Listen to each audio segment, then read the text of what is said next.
Hari ini, kita akan mengungkapkan salah satu kisah kriminal paling mengerikan yang pernah tercatat dalam sejarah Indonesia yang terjadi di tanah Jawa Timur. Sebuah kisah yang melibatkan seorang nenek, bisikan gaib, dan tindakan yang sungguh di luar batas nalar. Ini adalah kisah kasus mutilasi yang dilakukan oleh Mbah Sujiwo atau yang dikenal sebagai Mbah Jiwo. Mari kita mundur ke tahun 1992, tepatnya di bulan Agustus 1992, di sebuah desa yang tampak damai, Desa Kadangjati Kulon, Kecamatan Keraksaan, Probolinggo, Jawa Timur. Di desa inilah hidup seorang wanita tua bernama Mbah Sujiwo yang dikenal sebagai sosok nenek yang baik di lingkungannya. Mbah Jiwo hidup selayaknya warga desa lainnya. Mbah Jiwo mempunyai cucu bernama Faridatul yang berumur 5 tahun. Dikenal sebagai anak yang periang dan tumbuh besar di desa tersebut bersama kedua orang tuanya, Haryanto dan Eni Diningsih. Selayaknya anak kecil lainnya, dia adalah seorang anak yang dekat dengan sang nenek. Pada dasarnya, kehidupan mereka adalah gambaran ideal tentang hubungan nenek dan cucu di sebuah desa yang tenang. Namun di balik ketenangan itu, ada sebuah keretakan yang perlahan membesar. Titik balik yang diyakini menjadi pemicu transformasinya adalah kematian sang kakak. Tragedi kehilangan ini tampaknya memberikan pukulan hebat pada kondisi mental Mbah Jiwo. Perlahan tapi pasti, Mbah Jiwo mulai berubah. Nenek yang dulunya ramah itu kini terlihat lebih tertutup, kasar, dan memancarkan aura yang berbeda. Warga desa mulai melihat sisi lain dari Mbah Jiwo, sebuah sisi yang dipenuhi kebingungan dan kegelapan. Kesehatan mentalnya mulai terganggu dan ia mulai terperosok dalam delusi. Inilah momen ketika Mbah Jiwo tidak lagi berada dalam kendali penuh atas dirinya. Meskipun rincian hubungan Mbah Jiwo dan kakaknya jarang terungkap ke publik, para ahli kriminologi dan psikologi sering menyimpulkan bahwa kematian kakak Mbah Jiwo menjadi pukulan psikologis telak yang tidak mampu ia tangani.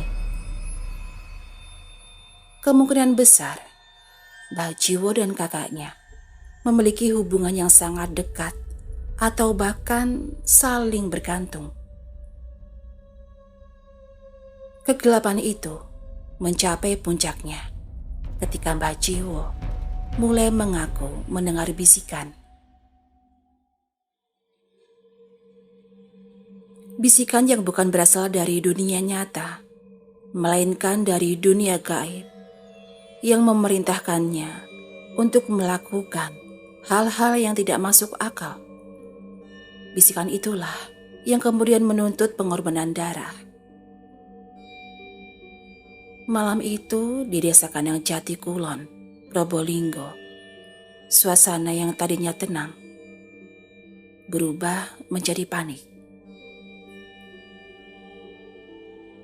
Farida, cucu Mbah Jiwo, memiliki kebiasaan rutin.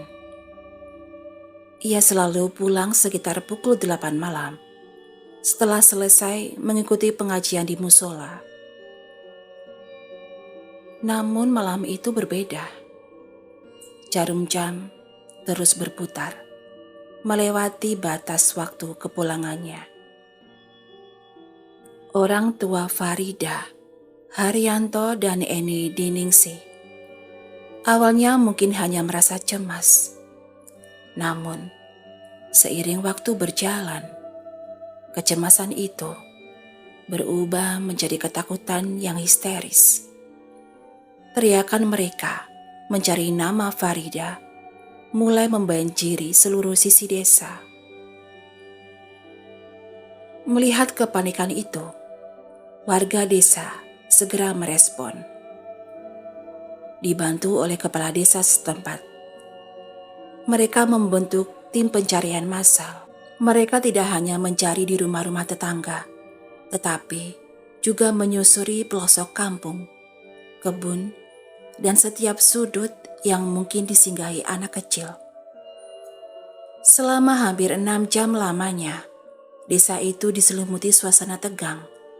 Setiap warga menaruh harapan tipis, berdoa agar Farida hanya tersesat atau tertidur di rumah temannya.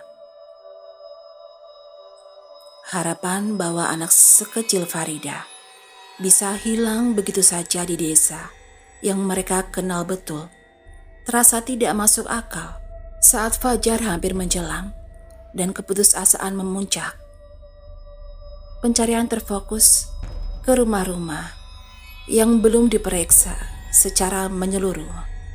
Salah satunya adalah rumah Mbah Jiwo sendiri.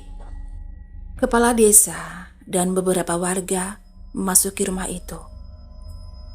Suasana di dalamnya aneh, hening, namun tercium bau masakan yang tidak biasa, yang terasa amis dan asing di hidung.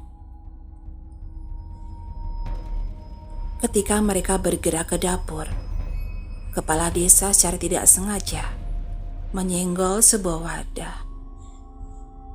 Ada yang menyebut baskom, ada yang menyebut tambang, yang diletakkan di lantai atau di atas meja.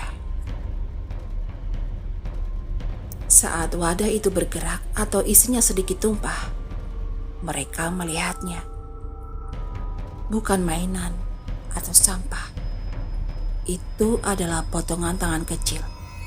Potongan yang jelas milik manusia. Sekejap, kengerian membeku di tempat itu. Harapan yang dicari selama 6 jam lenyap seketika, digantikan oleh fakta yang lebih brutal. Farida tidak hilang.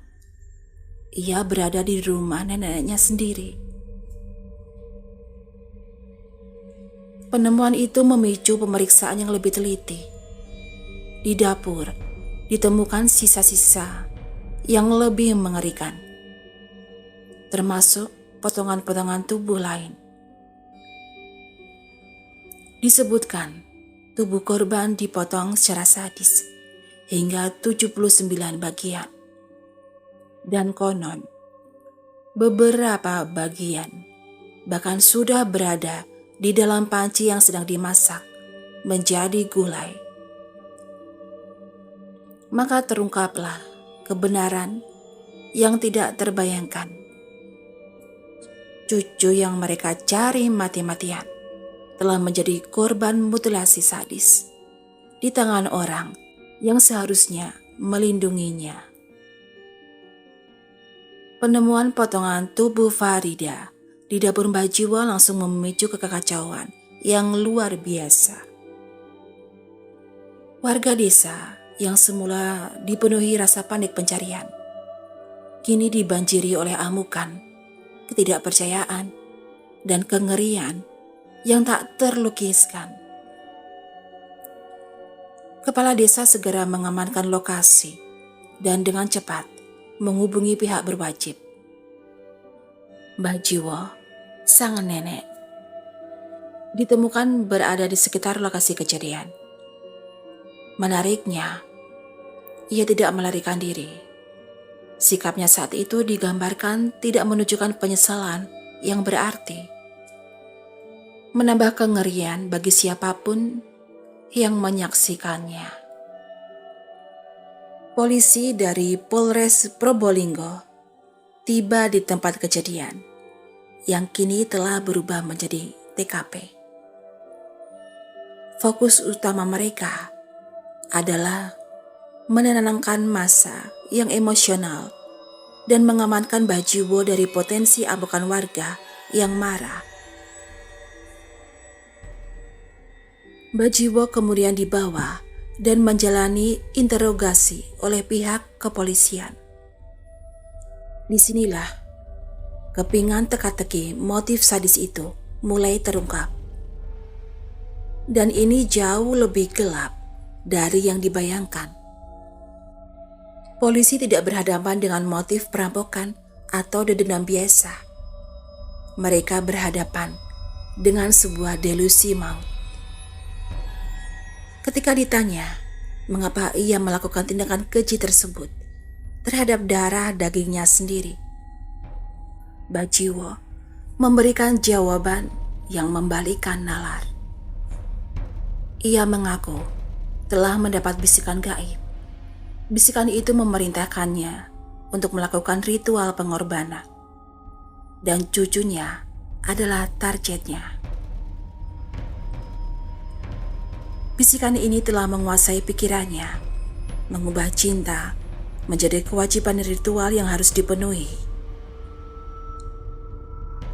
Bajiwo saat itu mungkin tidak lagi melihat Farida sebagai cucunya, melainkan sebagai objek yang harus dimutilasi dan dimasak untuk tujuan sesatnya. Dengan pengakuan tersebut dan ditemukannya barang bukti, potongan tubuh, pisau yang digunakan untuk mutilasi, dan sisa masakan di dapur, Bajiwo resmi ditetapkan sebagai tersangka. Ia ditahan untuk mempertanggungjawabkan perbuatan yang menghancurkan satu keluarga dan menorehkan sejarah kelam di Probolinggo.